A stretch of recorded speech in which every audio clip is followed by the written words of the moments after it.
Sejauh ini kita sudah mempersiapkan formulir loginnya, dan kita juga sudah memberikan dekorasi dengan seperlunya. Tapi apa artinya formulir login dengan optik yang unik apabila masih belum dapat digunakan? Oleh karena itu, di video pembelajaran ini, kita akan membahas hal penting lain yang diperlukan sehingga formulirnya berfungsi dan dapat melakukan tugas yang sesungguhnya.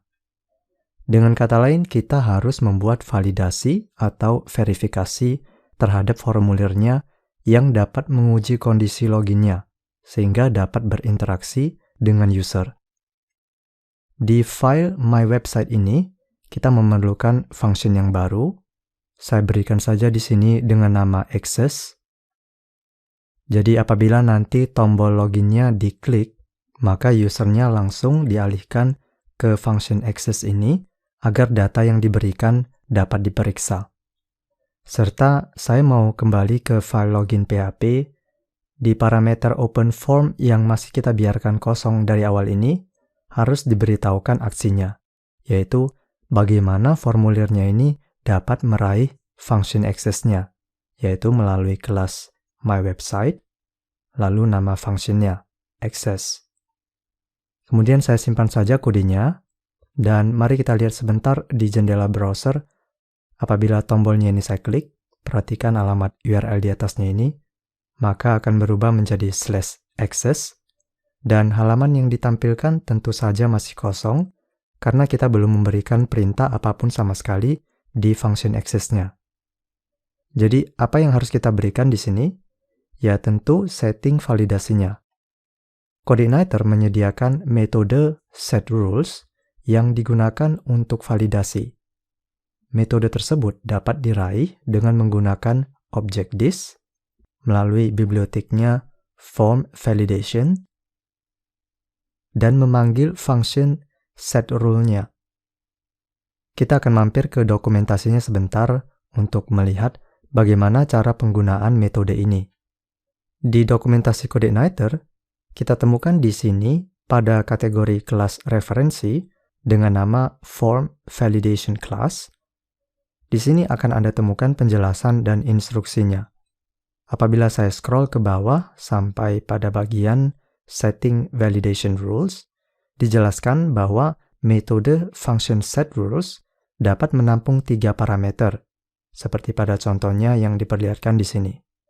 Oke, kalau begitu di text editornya sekarang, kita akan melakukan hal yang sama, yaitu 3 parameter yang dipisahkan dengan tanda koma dan masing-masing berada di antara tanda kutip.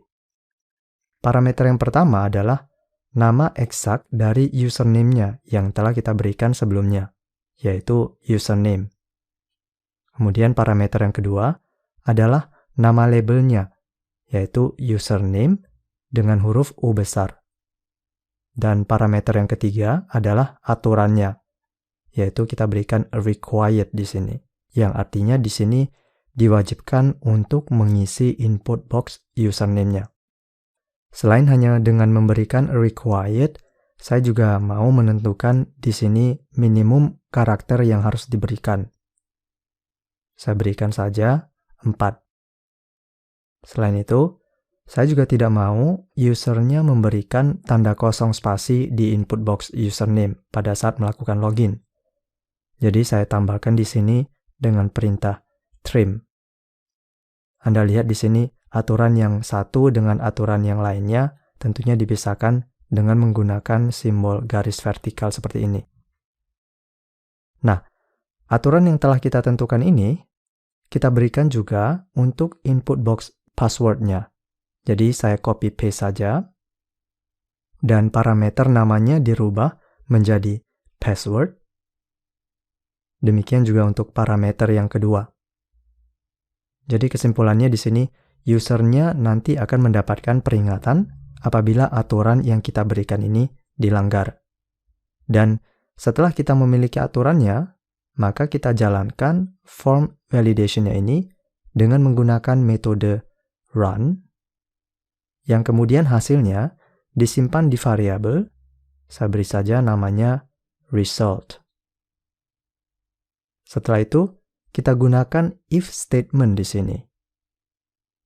dengan syarat, yaitu jika hasil validasinya adalah false, maka apa yang kita mau di sini?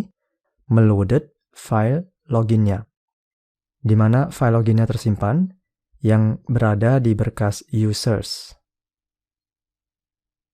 Namun apabila hasilnya true, maka di sini kita biarkan saja terlebih dahulu kosong, karena kita akan kembali lagi nanti ke sini apabila proses validasinya sudah berfungsi. Mari kita tes terlebih dahulu di browser. Saya mau tahu apakah setelah mengklik tombolnya nanti, kita dialihkan ke function access-nya. Nah, seperti yang Anda lihat, memang kita sudah berhasil dialihkan ke function access-nya, dan dia berusaha untuk memanggil metode setRule, namun metode setRule-nya tidak bisa diraih, dan kesalahannya diberitahukan di sini pada file mywebsite.php yang berada di baris 36. Nah, saya beritahukan saja di sini, hal ini disebabkan bibliotek atau library form validation-nya belum diaktifkan, yang dapat kita lakukan di file autoload.php pada baris autoload libraries-nya ini. Jadi harus kita ketik di sini terlebih dahulu form validation.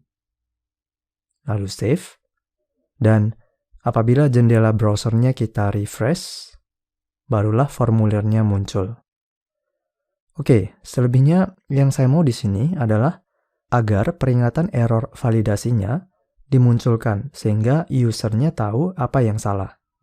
Peringatannya ini belum dimunculkan karena di file login PHP belum kita berikan perintah untuk mengeluarkan validasi errornya di sana. Maka saya berikan di sini di atas metode form open show validation errors untuk memunculkan keterangan errornya, lalu save. Nah, begitu saja. Jadi, apabila kita tes kembali formulirnya, dan lihat, peringatannya sekarang telah dimunculkan, the username field is required, the password field is required. Demikian juga apabila hanya username-nya yang terisi di sini, maka lihat lagi-lagi kita diperingati, the password field is required. Atau apabila passwordnya kurang dari 4 karakter. Dan peringatan yang muncul sekarang, the password field must be at least 4 characters. Demikian sebaliknya, apabila username-nya kurang dari 4 karakter, maka peringatannya, the username field must be at least 4 characters. Oke, formulir login kita sekarang sudah berfungsi seperti yang kita inginkan.